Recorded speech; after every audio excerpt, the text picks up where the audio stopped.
advice for beginner who first learning meditation, I think balance is important. Balance.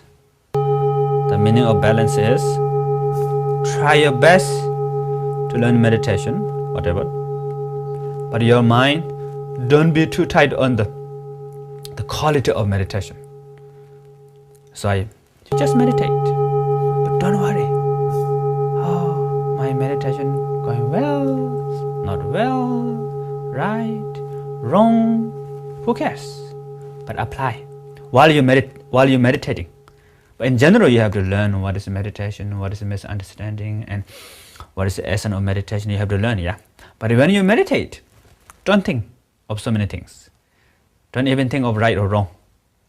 Right meditation, okay. Wrong meditation is okay. Good meditation is okay.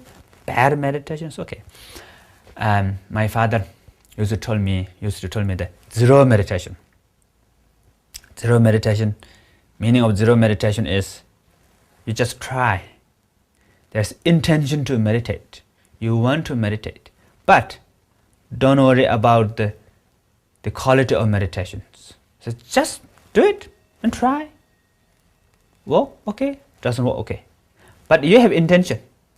So as soon as if you try to meditate, awareness is right there. So awareness is essence of meditation. So meditation is not like thought or not thought. You cannot say there's no thought, so you have meditation, and there's a thought, you don't have meditation. You cannot say that. So essence of meditation is awareness. So whether you have awareness or not, whether you realize your awareness or not. That's why balance is important.